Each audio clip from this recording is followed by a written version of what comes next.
আসসালামু আলাইকুম। বাংলাদেশ বেতার রাজশাহী স্থানীয় সংবাদ পড়ছি সাজরিন খান খুশবু। রাজশাহী জেলা প্রশাসকের দপ্তরে প্রতি সপ্তাহে আয়োজিত গণশুনানির মাধ্যমে অনেক জটিল ও জনগুরুত্বপূর্ণ অভিযোগ বা সমস্যা নিষ্পত্তি সহ অসহায় ও দুস্থদের মানবিক সহায়তার পাশাপাশি সরকারি অনুদান প্রদান করা সম্ভব হচ্ছে। এতে করে উপকৃত হচ্ছে সর্বস্তরের জনগণ, যা আদালতসমূহে মামলা জট কমাতে সহযোগিতা করছে। প্রতি সপ্তাহের বুধবার জেলা প্রশাসক কাজী শহীদুল ইসলাম নিজে এই গণশুনানি গ্রহণ করেন। আজ ছিল প্রত্যাশিত গণশুনানির ধার্য দিন। আজ প্রায় ৫০ জন সেবা প্রত্যাশী গণশুনানিতে তাদের অভিযোগ প্রত্যাশা তুলে ধরেন।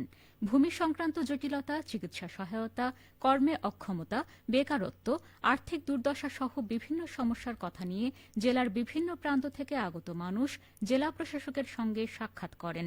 জেলা প্রশাসক মনোযোগ সহকারে সকলের বক্তব্য শোনেন এবং সংশ্লিষ্টদের প্রয়োজনীয় পরামর্শ, দিক নির্দেশনা ও সহায়তা প্রদান করেন।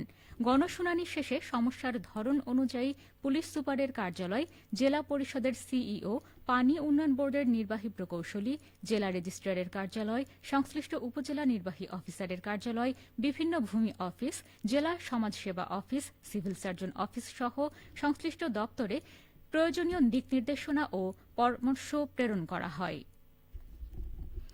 দীর্ঘদিন পলি ও মাটিতে ভরাট হয়ে নাব্যতা হারানো বগুড়ার ১৫টি খাল পুনর্খনন শুরু করেছে পানি উন্নয়ন বোর্ড। প্রায় ৩০ কিলোমিটার দীর্ঘ এসব খালের কাজ শেষ হলে বর্ষার পানি সংরক্ষণ, জলাবদ্ধতা নিরসন এবং কৃষি জমিতে সেচ সুবিধা বাড়বে বলে আশা করছেন কৃষকরা। পানি উন্নয়ন বোর্ড জানায়, জেলার নদী খালের নাব্যতা ফিরিয়ে আনতে ২৩টি নদী ও ৭৯টি খাল উদ্ধার ও পুনর্খননের মহাপরিকল্পনার অংশ হিসেবে এ কাজ চলছে।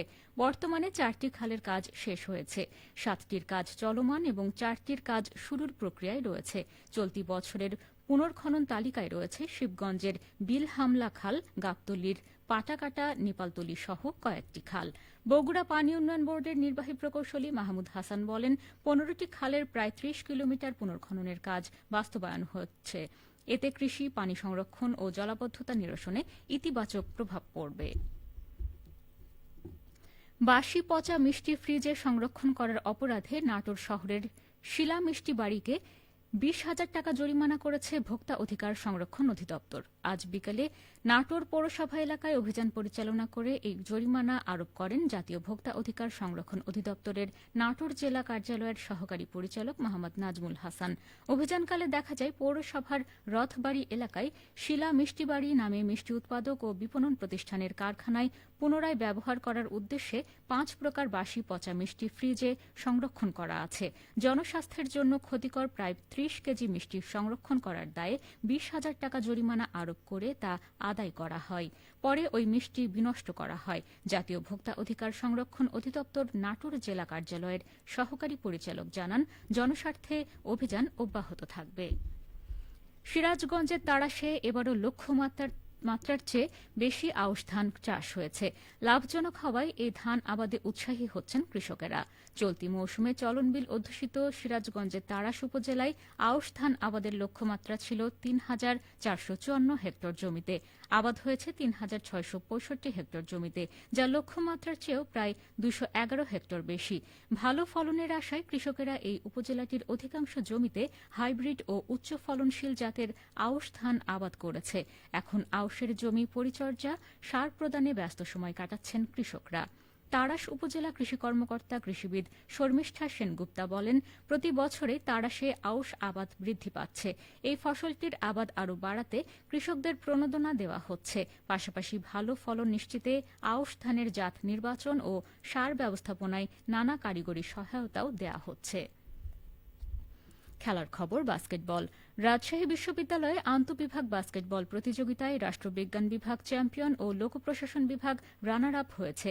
আজ প্রশাসন ভবনের কনফারেন্স কক্ষে এই প্রতিযোগিতার পুরস্কার প্রদান করেন উপাচার্য প্রফেসর মোহাম্মদ ফরিদুল ইসলাম। এ সময় উপাচার্য প্রশাসন প্রফেসর মোহাম্মদ আব্দুল আলিম, রাষ্ট্রবিজ্ঞান ও লোকপ্রশাসন বিভাগের সভাপতিদ্বয়, জনসংযোগ দপ্তরের প্রশাসক প্রফেসর এস.এম. কামরুজ্জামান ও শরীরচর্চা শিক্ষা বিভাগের ভারপ্রাপ্ত পরিচালক মোসাম্মদ রোকসানা বেগম উপস্থিত ছিলেন। এ প্রতিযোগিতায় ২৫টি দল অংশ নেয়। সবশেষে আবহাওয়া। আজ রাজশাহীতে সর্বোচ্চ তাপমাত্রা ছিল ৩৩.২ ডিগ্রি এবং সর্বনিম্ন ২৭.৭ ডিগ্রি সেলসিয়াস। সন্ধ্যা ৬টায় বাতাসে আপেক্ষিক আর্দ্রতার পরিমাণ ছিল ৮৪%। রাজশাহী ও পার্শ্ববর্তী এলাকায় আগামীকাল সূর্যোদয় ভোর ৫টা ২৩ মিনিটে। সংবাদ শেষ হল। আমাদের পরবর্তী স্থানীয় সংবাদ প্রচারিত হবে আগামীকাল সকাল ৮টা ১০ মিনিটে।